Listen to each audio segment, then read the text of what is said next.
예전에 제가 이제 섬기던 교회에서 혹시 여러분들에게 한번 말씀드렸는지 모르겠습니다. 그 해마다 한두 번씩 이제 선교 바자회를 하고는 했습니다. 그런데 이제 제가 젊은 부부들을 가르치다 보니까 거기에서 이제 선교 바자회를 하면 각 부서대로 여전도회는 여전도회대로 또 부서대로 자기네들이 아이디어를 내서 바자회 동안에 어떤 물품을 모아서 팔든지 그런 식으로 바자회를 했습니다. 그래서 젊은 가정들이다 보니까 이제 떡볶이, 오뎅, 순대 그런 것들을 이제 띄어다가 또는 만들어서 팔게 되었습니다.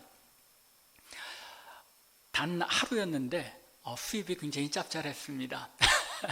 1,500불 정도를 이렇게 모아서 그때가 98년도, 9년도 그때쯤인데 하루에 저희 부서만 1,500불을 이렇게 팔아서 그렇게 선교 헌금으로 사용했던 적이 있습니다. 그런데 그 행사가 지나가면서 큰 회오리가 한 번 있었습니다. 뭐냐면 저희가 이제 순대를 띄어다 팔았는데 권사님들 중에서 난리가 난 겁니다.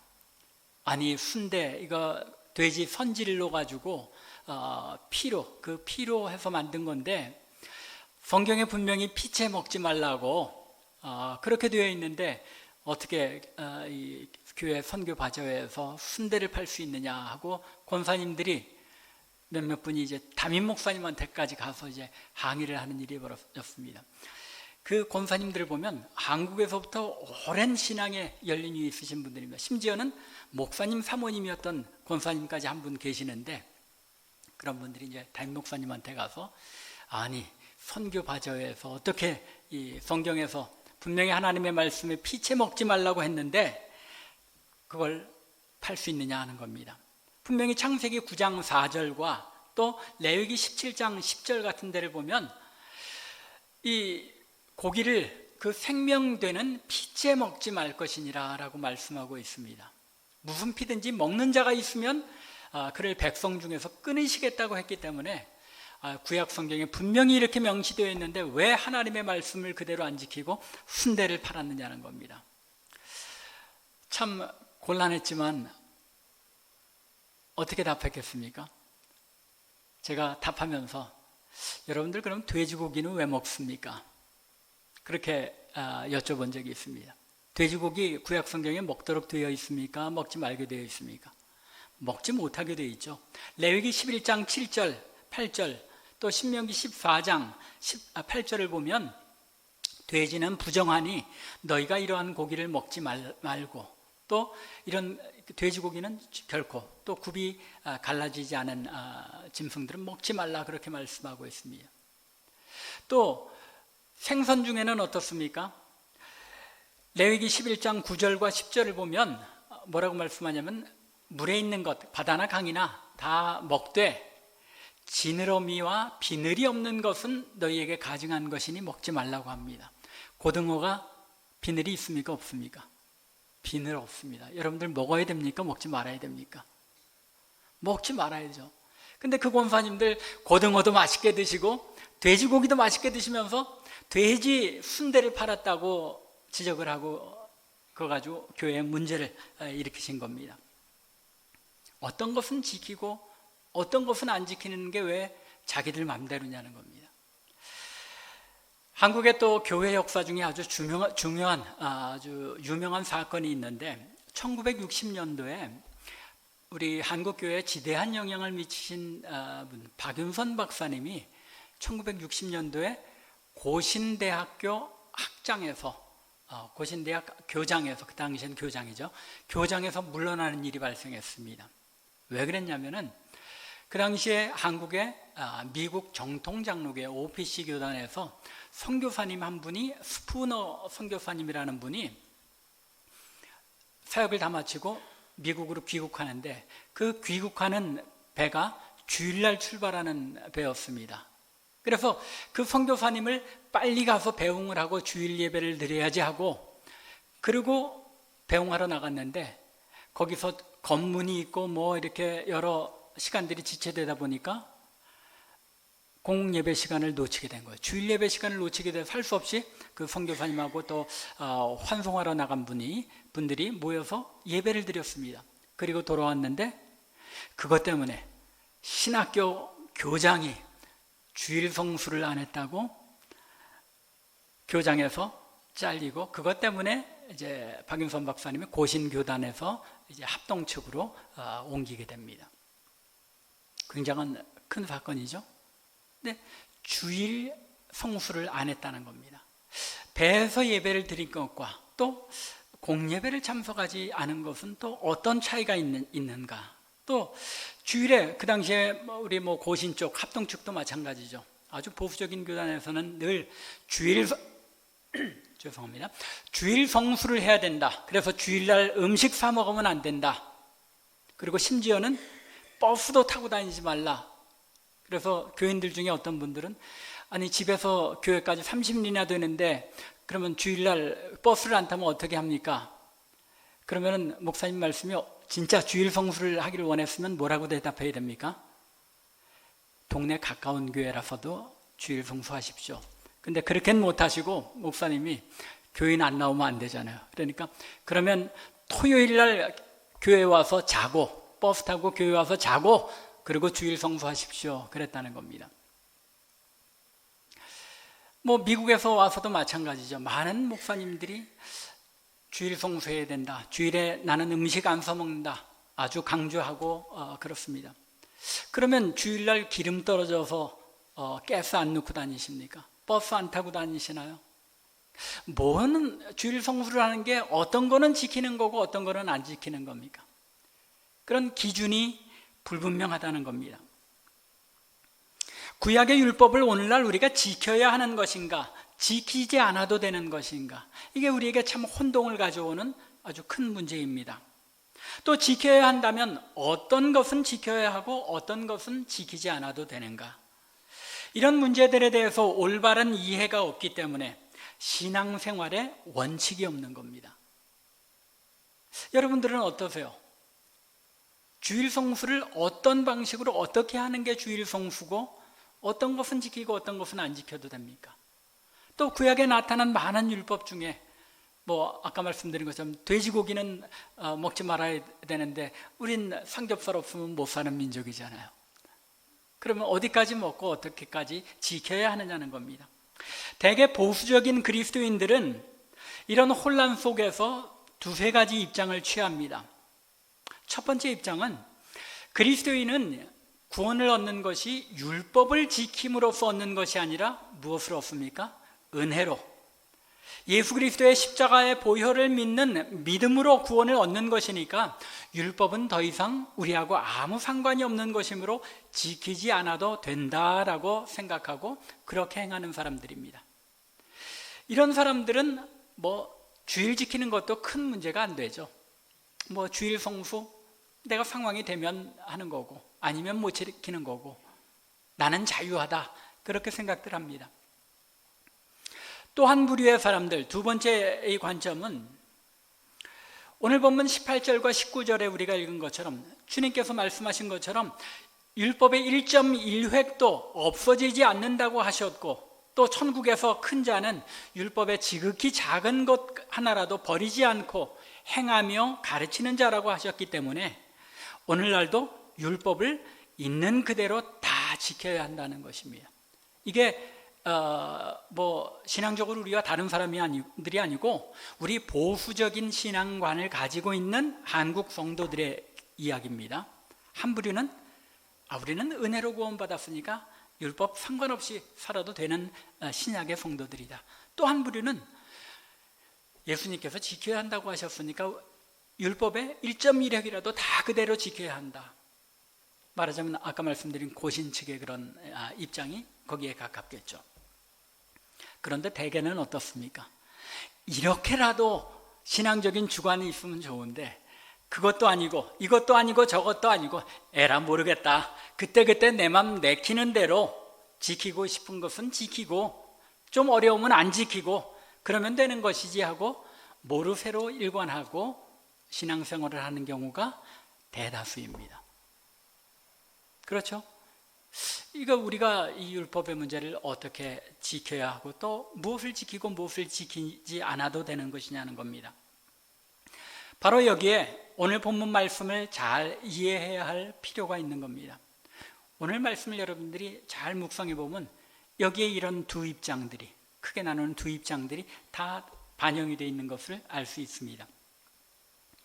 오늘 본문에서 예수님께서는 사실은 이 본문 말씀이 율법으로 시작하지만 그 결론은 어디로 연결되고 있습니까? 하나님 나라에 대한 말씀으로 결론이 맺어지고 있습니다. 오늘 본문이 하나님 나라에 관한 것이라는 점은 전체적인 맥락 속에서도 당연한 겁니다. 오늘 본문에 분명히 이제 천국에 들어가지 못하리라, 또 천국에서 크다 또는 작다 일컬음을 받으리라, 천국에 대해서 언급하고 있지만 이 전체적인 맥락 속에서 당연하게 아주 분명하게 나타난다는 겁니다. 이미 우리가 말씀드린 것처럼 이 앞에는 팔복의 내용이 담겨 있죠. 그 팔복은 하나님 나라 백성의 정체성, 하나님 나라 백성들은 이런 특성을 가지고 살아가는 사람들이다라고 정의를 했습니다. 그리고 지난주에 우리가 살펴본 13절부터 16절에서는 이 세상의 소금과 빛이 되어야 하는 것이 하나님의 백성들이다라고 말씀했습니다. 하나님 나라 백성들은 이런 삶을 사는 사람들이라고 말씀하며 계속 하나님 나라에 대하여, 그 하나님 나라의 백성들은 어떻게 살아야 하고 어떤 사람들인가에 대하여 말씀하고 있다는 것입니다. 더 나아가 5장부터 7장에 이르는 이 산상수훈, 우리가 이제 지난주부터 계속 다루는 이 산상수훈 자체가 무엇에 관한 겁니까? 하나님 나라 백성의 삶이 어떤 것인지에 대한 우리 예수님의 대표적인 가르침입니다. 이러한 맥락에서 본다면 오늘 본문에서도 예수님께서 하나님 나라에 관하여 말씀하시고 있다는 점을 충분히 추측할 수 있는 것입니다. 단순히 율법과 예수님의 관계를 말씀하고자 하는 것이 아니라 하나님 나라가 어떤 것이며 그 나라 백성은 어떤 것이며 그 나라 백성은 어떻게 살아야 하는 것인지에 대하여 알기를 원하셨다는 것입니다. 그러므로 오늘 본문에서 주님께서 말씀하셨던 내용을 살펴보면서 하나님 나라 백성들에게 있어서 이 율법이라는 것이 어떤 것인지 잘 이해함으로써 신약의 성도인 우리에게 구약의 말씀들이 어떤 의미를 지니는지 깨닫는 은혜가 있기를 바랍니다. 먼저 주님께서는 예수님 자신에 대한 백성들, 무리들의 생각을 언급하면서 오늘 본문의 가르침을 시작하십니다. 17절 상반절을 보시기 바랍니다. 내가 율법이나 선지자를 폐하러 온 줄로 생각하지 말라. 이 얘기는 지금 무슨 얘기입니까? 너희들이 이렇게 생각하고 있지?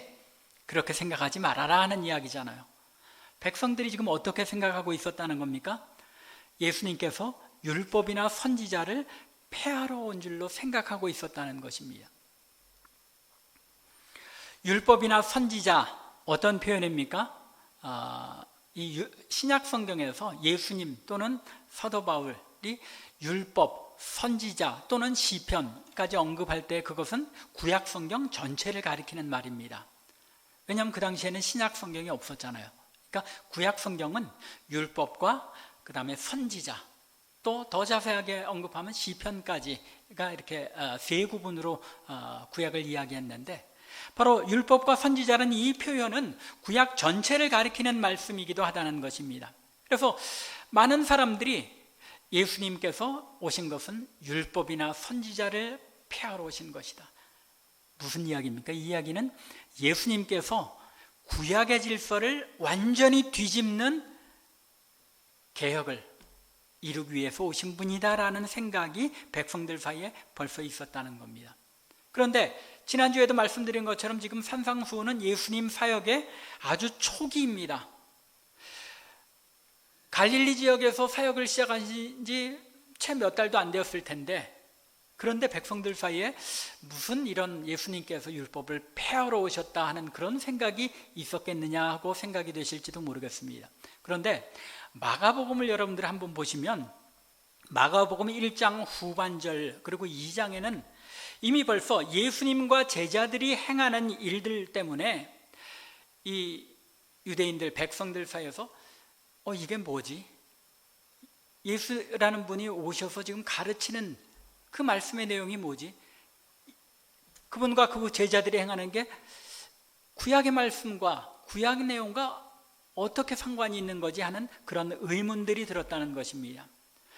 안식일에 회당에서, 가버나움 회당에서 예수님께서 말씀을 가르치기 시작하자 사람들이 이 권위가 어디서 온 것이냐, 자신들이 알기에 예수님은 바리새인도 아니요 율법 학자도 아닌데 그 가르치시는 것이 굉장히 새롭고 그러나 권위 있는 말씀 같았다는 겁니다. 그들의 마음속에 예수님께서 어떤 권위를 가지고 이런 말씀을 가르치시는 것인가 하는 의문이 생기기 시작했다는 겁니다. 그리고 또 안식일에 귀신 들린 자를, 이제 귀신을 내쫓는 일을 가지고 저가 무슨 권위로 이런 일을 행하는가 하는 그런 의문이 생겼다는 것입니다.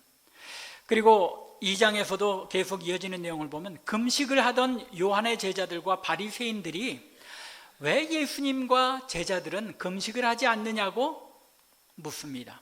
그리고 2장 23절에 보면, 마가복음 2장 23절에 보면 안식일에 예수님과 제자들이 밀밭 사이를 지나갈 때 제자들이 밀밭 이삭을 베어서, 여러분들 옛날에 시골에서 자란 분들은 그런 일 있잖아요. 보리 익은 거 그런 거 보면 따가지고 손으로 이렇게 비벼서 까서 먹고, 여러분들 어린 시절에 그런 경험들이 있으시리라 생각합니다. 마치 그런 것처럼 밀밭 사이를 지나다가 안식일에 밀을 잘라서 비벼서 먹었던 겁니다. 그러자 바리새인들이 뭐라고 이야기합니까? 24절을 보면 바리새인들이 예수께 말하되 보시오, 저들이 어찌하여 안식일에 하지 못할 일을 하나이까? 안식일에 해서는 안 된 일을 했다는 겁니다. 이처럼 이미 예수님의 사역의 초기에 벌써 많은 백성들이 예수님과 제자들이 참 특이하다, 구약의 율법과는 상반된 그런 일들을 행하고 있지 않느냐 하는 그런 의문이 생겼다는 것입니다. 이러한 예수님의 가르침과 행위, 그리고 제자들의 행동 때문에 이미 예수님의 사역 초기에서부터 예수님께서 가르치시고 행하시는 것이 구약의 율법을 폐하시고 금하시는 것이 아닌가 하고 의문을 가지게 되었다는 것입니다. 그리고 예수님도 백성들이 나에 대해서, 또 우리 제자들에 대해서 이렇게 생각하는구나 하는 것을 아셨다는 것입니다. 그 결과가 내가 율법이나 선지자를 폐하러 온 줄로 생각하지 말라라고 분명하게 미리 못 박으신 것입니다. 폐하러 오신 것이 아니라 어떻게 하러 오셨다고요? 17절 하반절을 보면 뭐라고 말씀합니까? 폐하러 온 것이 아니요 완전하게 하려 함이라. 여기에서 예수님께서 완전하게 하려고 오셨다는 말씀이 무슨 뜻입니까? 이 오해하기 쉬운 말씀이죠. 완전하다는 것은 부족하다는 것을 전제로 하잖아요. 마치 구약의 율법이 뭔가 불완전하고 부족하기 때문에 예수님께서 완전케 하시기 위하여 오셨다는 것인가, 그런 의문을 가질 수 있습니다. 그런데 그 용어를 우리가 그 개념을 잘 이해를 해야 합니다. 구약의 율법, 하나님께서 하나님의 백성들에게 주신 율법인데 불완전할 수 있습니까? 그 율법도 완전한 하나님의 말씀이요 율법입니다. 그런데 시간이 흐르면서 그 율법이 성취되고 또 이루어진다는 의미에서 예수님께서 나는 완전케 하기 위해서 왔다고 말씀하신 것입니다. 이 세상 그 누구도 완전히 순종하지 못한 그 율법들을 주님께서 완전하게 순종하심으로써 그 율법을 이루시고 완성하셨다는 의미, 그것이 바로 완전하게 하려 오셨다는 말씀의 의미인 것입니다. 그러면 문제는 예수님께서 내가 율법을 완전케 하기 위하여 왔다는 이렇게 말씀하신 의도가 무엇이냐는 것입니다. 예수님께서 왜 내가 율법을 폐하러 온 줄 아느냐? 아니라 내가 완전케 하러 왔다라고 말씀하신 것입니까? 주님과 율법 사이의 관계를 여기에서 언급하고 있는 것이죠. 주님과 율법 사이의 관계가 어떻다는 겁니까? 주님께서 율법을 폐하실 수도 있고 율법을 완전하게 하실 수도 있다는 거잖아요. 율법을 폐하고 율법을 완전하게 할 수 있는 그런 분이 누구입니까? 하나님께서 율법을 주신 것이죠. 무슨 이야기입니까? 지금 이 말씀은 내가 율법을 폐하러 온 줄로 왔느냐?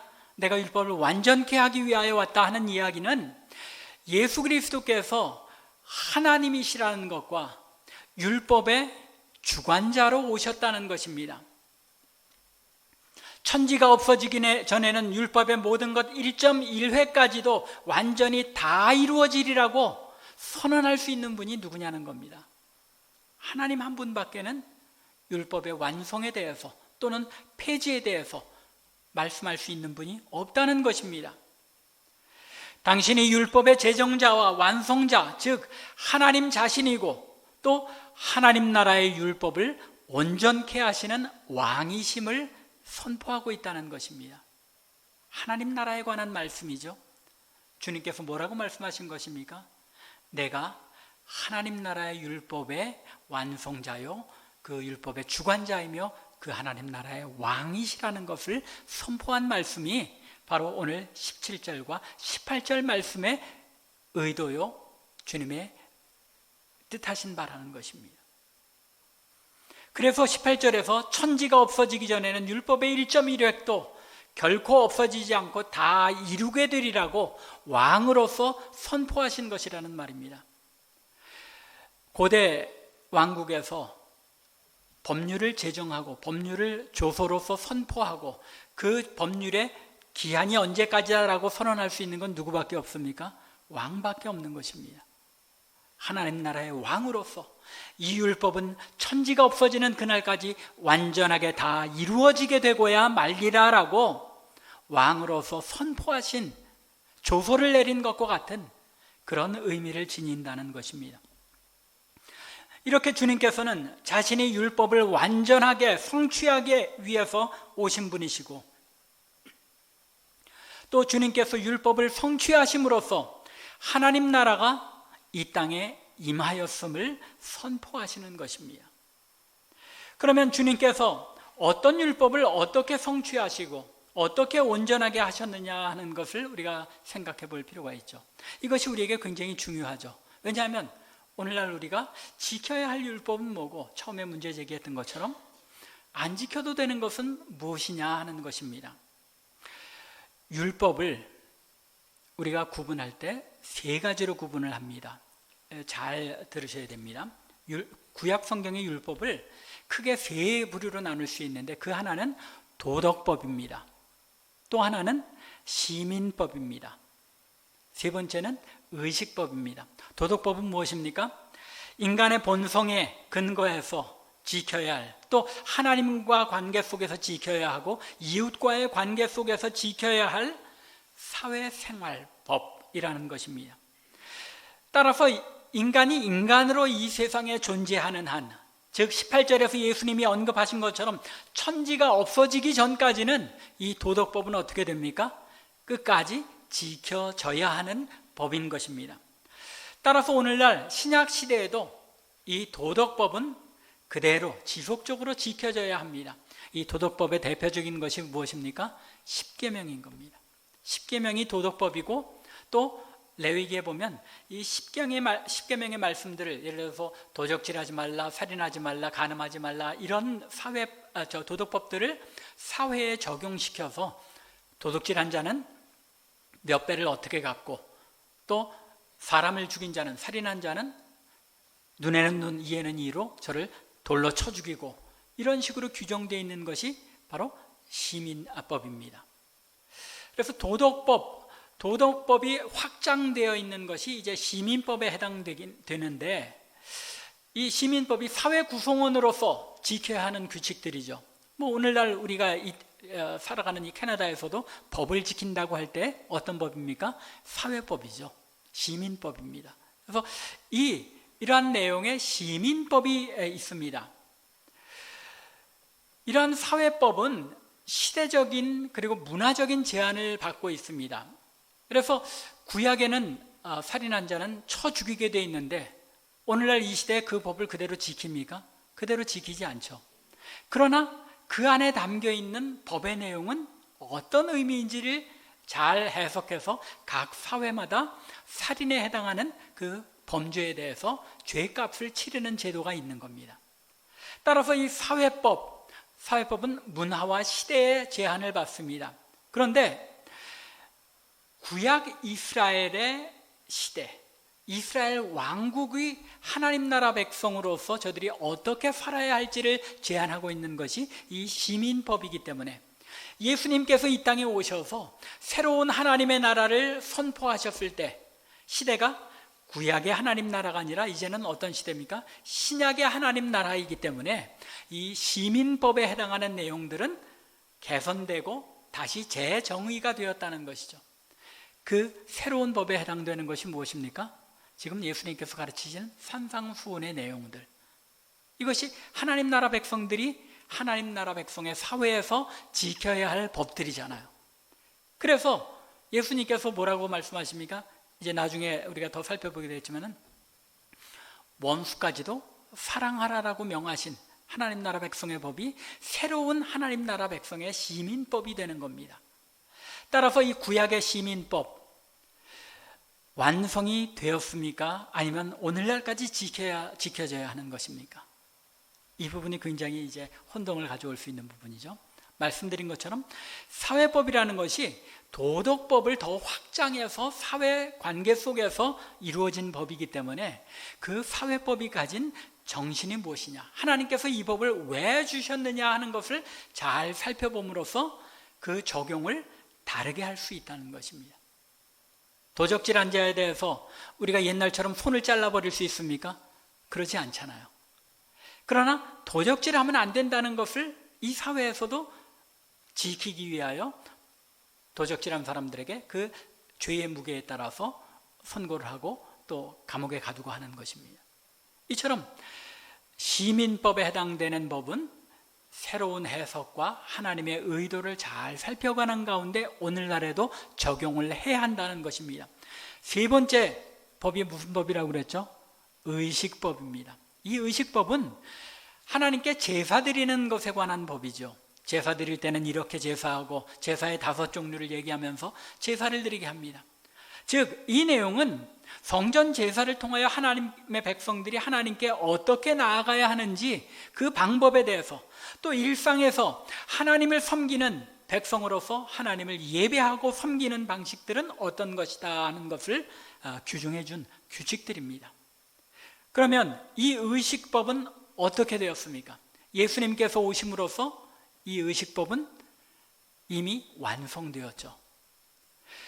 대표적인 것이 이제 죄를 범하면 어떻게 하게 되어 있습니까? 어린 양을 잡아서 그 피를 하나님 앞에 바치고 죄 용서를 받게 되어 있습니다. 그리고 1년에 한 번 대속죄일에는 대제사장이 모든 백성을 대신한 그 어린 양을 잡아서 죽이고 그 피를 가지고 지성소에까지 들어가는 겁니다. 그런데 예수님께서 매년 행하는, 또 매번 행하는 이 죄를 갚기 위해 피를 흘리게 되는 이 규례들을 어떻게 하셨습니까? 본인이 히브리서에서 말씀하는 것처럼 단번에 하나님 앞에 자신의 피를 바침으로써 그 보혈로 모든 사람의 죄를 단번에 용서하셨기 때문에 하나님께 나아가는 이 방법으로서의 의식법은 예수님께서 이 땅에 오셔서 살고 죽으셨다 다시 살아나시는 그 보혈을 흘리시는 희생 제사를 통하여 완성되었다는 것입니다. 따라서 구약의 제사법을 오늘날까지 우리가 지키지 않습니다. 왜요? 이미 성전의 휘장이 위에서 아래로 찢어지는 순간 모든 의식법이 다 완성되어졌기 때문입니다. 여기에서 분명히 도덕법은 우리가 주님 오시는 그날까지 지켜 행해야 하는 것이고, 그것이 확장된 시민법 가운데서도 우리가 어떤 의도로 하나님께서 이 법을 주셨느냐 하는 것을 마음에 기억하면서 그 원칙을 지켜가야 하는 것입니다. 예를 들자면 동성애를 우리가 왜 반대해야 합니까? 레위기에 동성애는 분명히 동성애를 하는 자는 쳐 죽이라고 했는데 그거 시민법이잖아요. 시민법임에도 불구하고 지켜야 하는 겁니다. 왜요? 이미 도덕법 자체 하나님께서 간음이나 그런 또 여호와의 이름을 망령되이 일컫지 않아야 한다는 것이나 또 생명을 소중히 해야 한다는 그런 원칙이 그 밑에 깔려 있기 때문에 우리는 동성애나 그런 것들을 또 낙태나 그런 것들을 반대할 수밖에 없다는 겁니다. 사회법임에도 불구하고 오늘날 성도들이 이런 것들을 지켜야 하는 이유는 거기에 이미 하나님께서 뜻하신 바가 그 안에 담겨 있기 때문이라는 겁니다. 이처럼 주님께서는 율법을 폐지하신 것이 아니라 율법이 지닌 완전한 의미를 예수님의 가르침과 그리고 삶과 죽음으로써 성취하시고 온전케 하심으로써 하나님 나라가 온전하게 이 땅에 임한 것을 선포하셨다는 말입니다. 주님께서는 자신이 이렇게 율법의 제정자이시며 완성자이시고 또 하나님 나라는 주님께서 이 율법을 성취하심으로써 시작된 것임을 선언하셨습니다.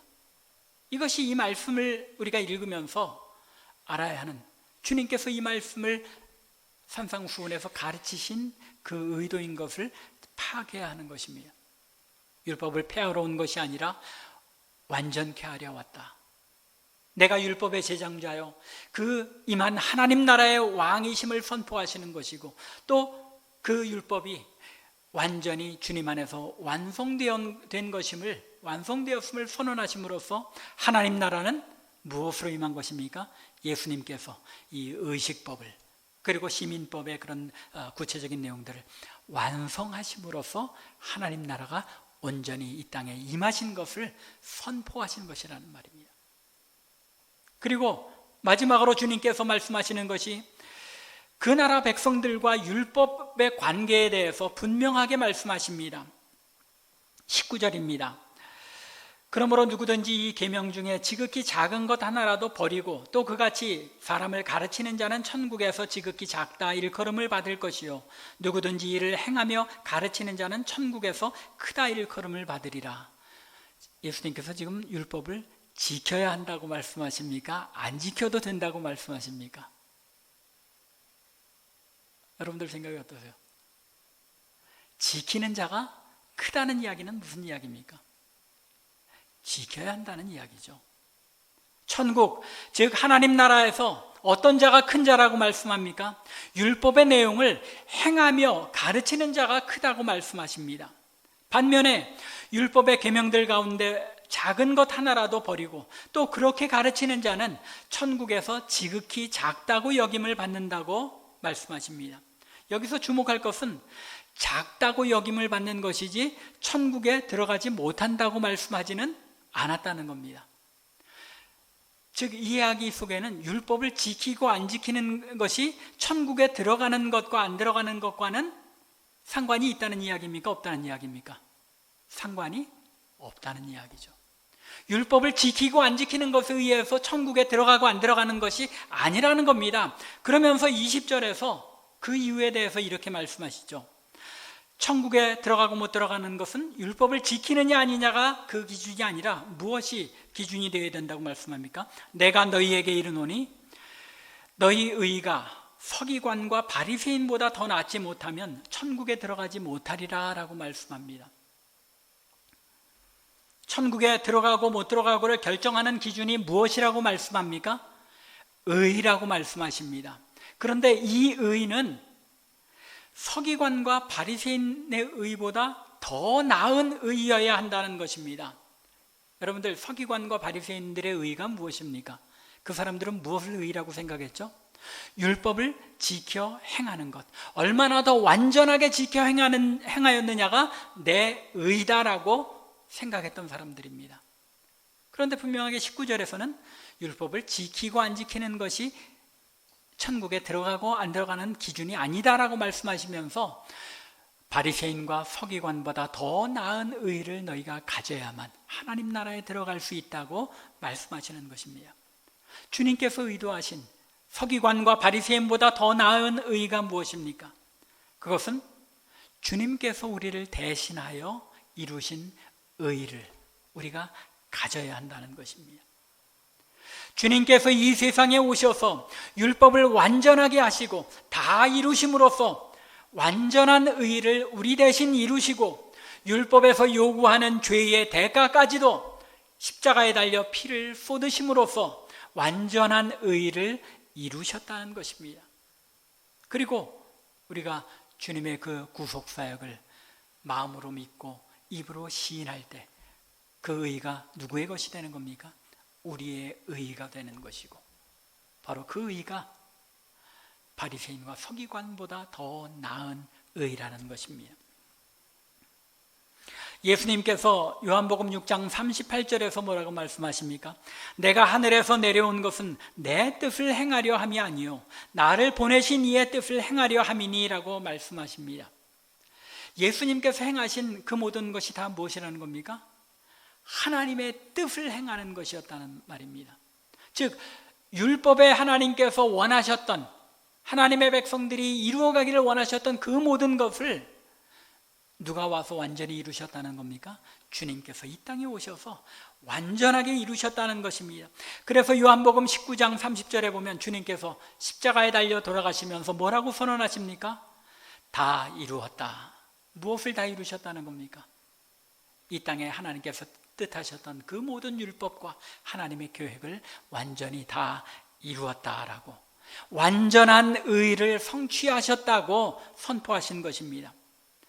율법과 선지자에 나타난, 즉 구약 성경에 나타난 아버지의 뜻을 모두 순종하여 이루심으로써 완전한 의를 성취하셨고, 주님께서 십자가에서 이루신 구속사역을 믿는 모든 자에게 주님의 의가 나의 의가 되어버린 그런 의를 우리를 위해 이루셨다는 것입니다. 바리새인과 서기관의 의, 율법을 완전하게 행하지 못하고 그저 자신들의 그 편견대로 행하는 그런 의가 아니라 주님께서 이루신 그 완전한 의를 여러분들과 저에게 주시기 위해서 주님께서 이 땅에 오셔서 율법을 완전하게 성취하고 이루셨다는 것입니다.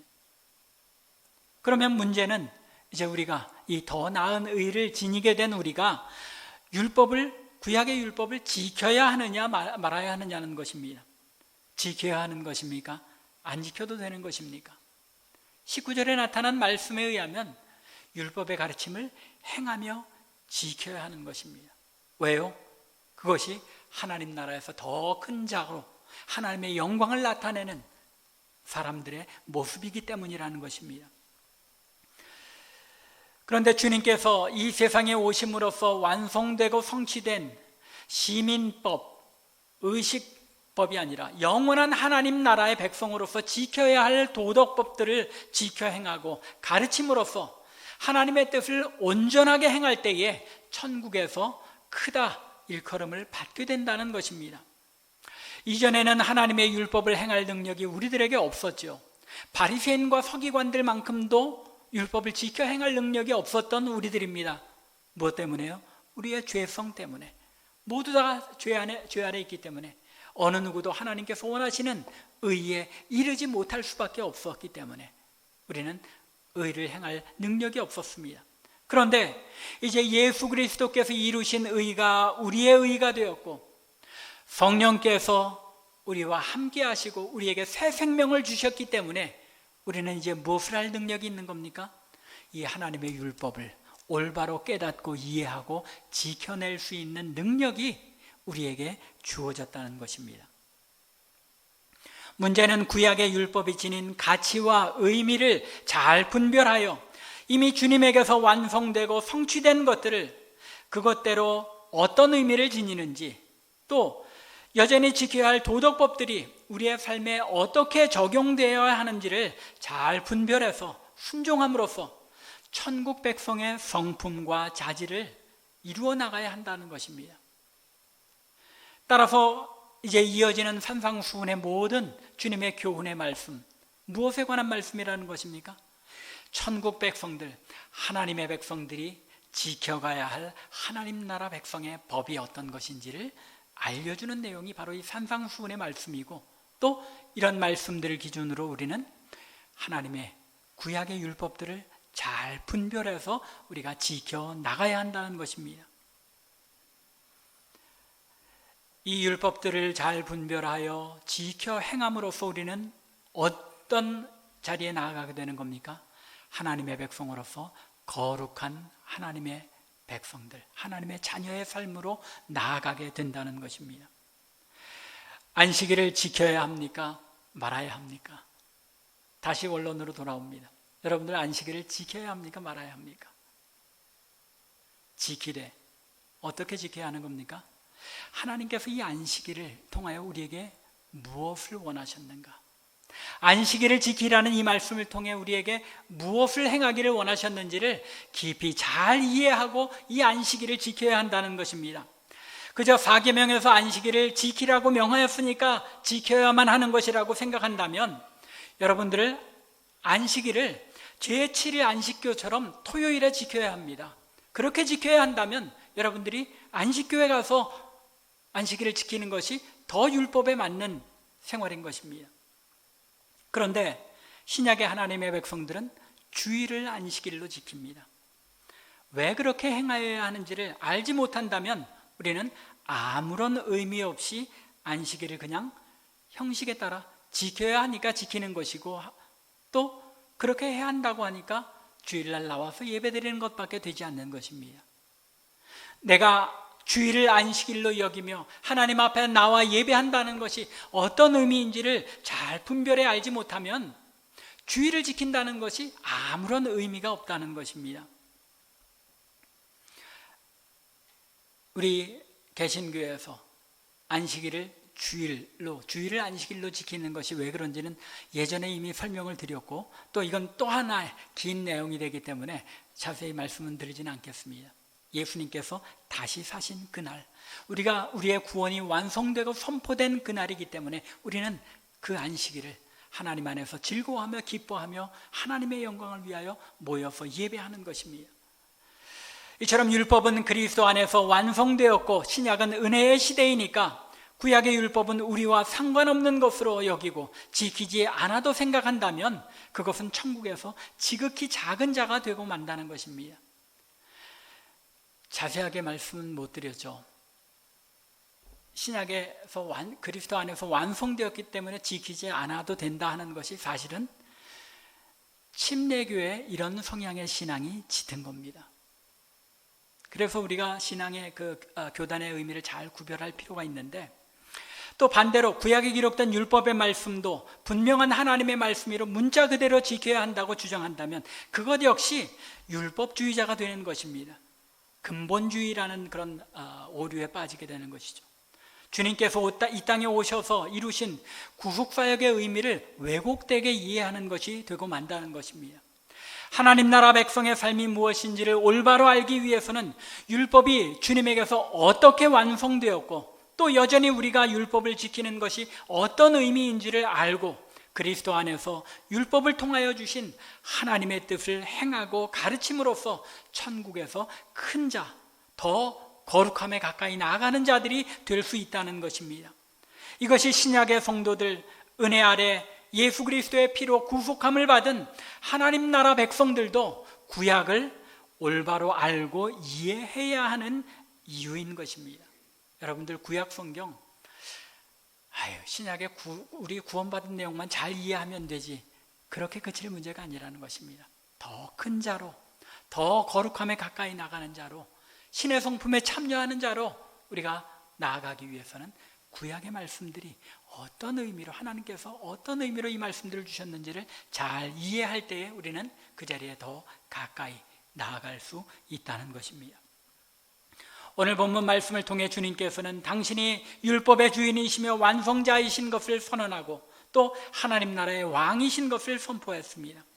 그리고 그 나라 백성들이 율법에 대하여 어떻게 이해하고 지킴으로써 그 나라 백성으로 살아가야 하는 것인지를 알려주셨습니다. 간절히 원하기는 하나님 나라 백성들과 구약의 율법과의 관계, 즉 율법과 선지자를 통하여 나타내신 구약의 하나님의 말씀, 하나님의 뜻을 올바로 이해함으로써 우리가 하나님의 백성으로 올바로 행할 바를 행하고 순종하여 하나님 나라에서 큰 자들이 되는 영광스러운 주의 백성들, 우리 참빛교회 성도들 되기를 주님의 이름으로 간절히 축원합니다. 기도드리겠습니다.